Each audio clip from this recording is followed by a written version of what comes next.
Aluminium is one of the world's most common metals. We all encounter the material on a daily basis in various forms within our own homes, from simple household items like tin foil used for cooking to the packaging material of a bag of crisps. Aluminium is also very common as a construction material in car components or bicycles and large aluminium building complexes.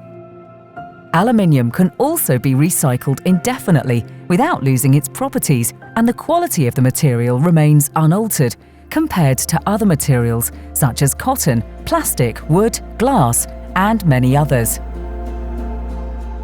All aluminium produced in Sweden originates from Sundsvall, a town on the Baltic coast in the middle of Sweden, situated in a valley between two mountains. Sundsvall has a long history as an industrial town. Just a couple of kilometers southeast of the city centre is Kubal, the largest metal industry within the region, and the sole producer of primary aluminium in Sweden.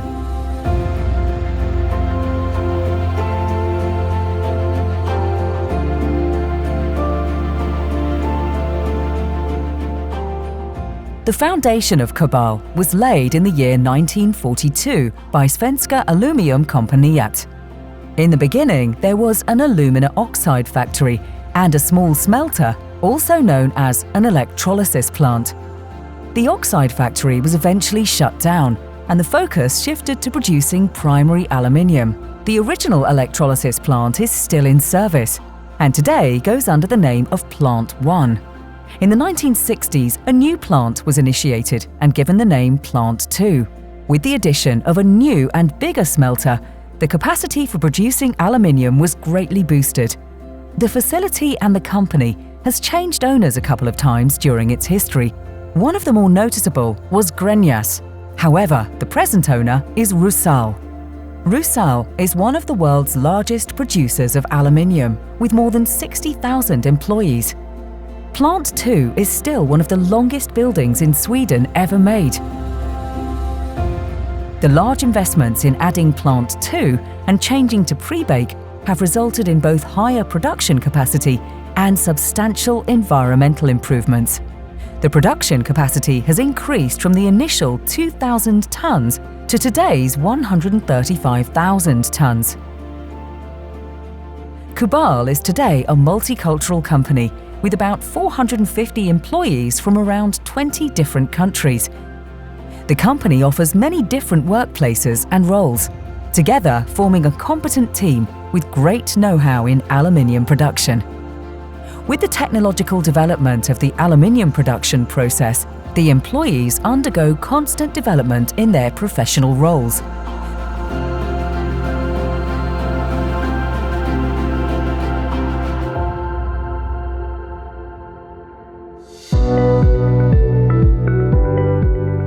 Alumina is an oxide and the primary raw material that's used in the production of aluminium, which is prepared from processing bauxite.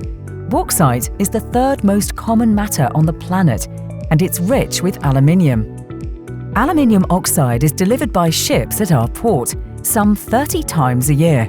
The alumina is then stored in large silos within the compound, the largest of the silos capable of containing 30,000 tons of alumina. The second most important raw material, it's energy in the form of electricity to keep the smelting pots running. One of the reasons that the plant was located in Sundsvall to begin with was the cheap and reliable source of electricity from hydroelectric power plants available back in 1942. The chemical process of turning aluminium oxide into liquid aluminium takes place at the two electrolysis facilities, Plant 1 and Plant 2. Teams of labourers working 24/7 are manning the process. The plant's melting pots are monitored by computers, which control the melting process within each pot. The chemical Hall-Héroult process, that is the modern way of producing aluminium, is based on alumina having a lower melting point when solved in a liquid cryolite, around 960 degrees Celsius. While solved alumina is separated into aluminium and oxygen ions by adding direct current to the electrolysis with an anode and cathode. The cathode is a carbon-lined iron box, and the anodes are 16 carbon blocks, and together they form the smelting pot. The regulation of heat and current happens with the lowering or rising of anodes to decrease or increase the distance between anodes and cathodes. And by pinching in additional alumina at even intervals, the current is maintained with as small fluctuations as possible. The aluminium ions form liquid aluminium by picking up excess negative charged electrons and then sink to the bottom. This process consumes the carbon in the anodes, and they need to be replaced at set intervals. The anode mounting facility is a support function within the company with the purpose of providing both electrolysis plants with new anodes. The consumption rate of anodes is roughly 1,200 anodes a week. Once a day, the smelting pots are drained of the aluminium. Plant 1 and Plant 2 together produce about 360 tons of aluminium per day.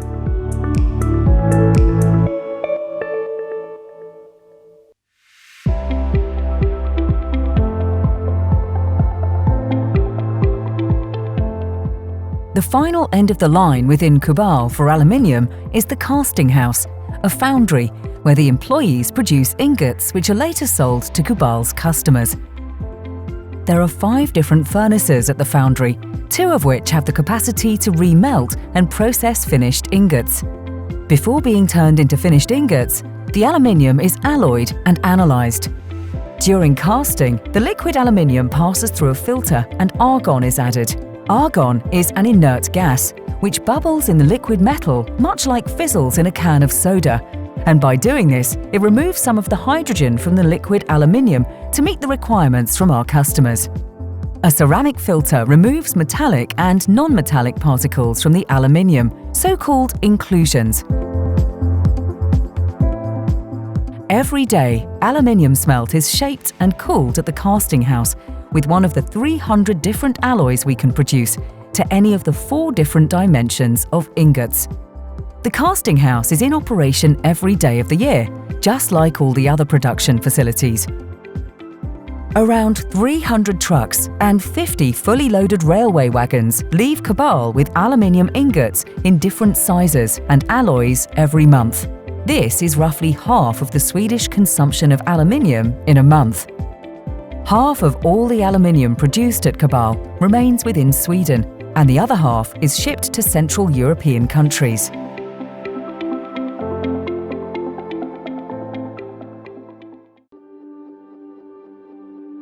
A close attention to quality is imbued in the whole process at Kubal, from the control of raw material at the furnaces to the finished product.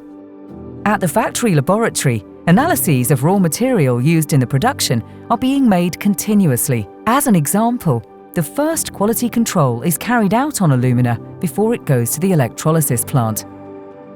Kubal strives to ensure that all employees have a safe and secure work environment. The focus in improving work environment is on identifying and preventing discrepancies at an early stage, and to preempt situations in which there could be personal injuries or even fatalities. The work environment in some of the more hazardous zones has improved a lot during the recent years. With the change from the Soderberg technology to pre-bake, the emissions of PAH have been greatly reduced to such a degree that they are now not measurable. Fluoride and dust emissions to air from the 2 electrolysis plants are measured continuously and analysed once every week. A couple of times a year, Kubal carries out targeted measurements such as the effect of fluoride in nearby vegetation. The furnaces in Plant 1 and Plant 2 are equipped with gas extraction systems that transport gases produced during the electrolysis process to gas treatment facilities where fluorides are recycled. This is because the gases in the gas treatment facility are mixed with alumina that absorbs a great deal of fluorides that otherwise would go as emission before the alumina enters the smelt pot. During the past 20 years, the emissions of tar, dust and fluorides have decreased greatly. Another major, important part of Kubal's work on environmental issues is to reduce our electricity consumption.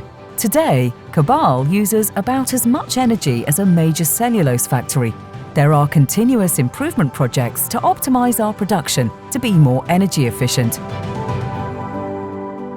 Despite the high level of energy used while manufacturing aluminium in the primary production process, it should still be regarded as a low-energy material.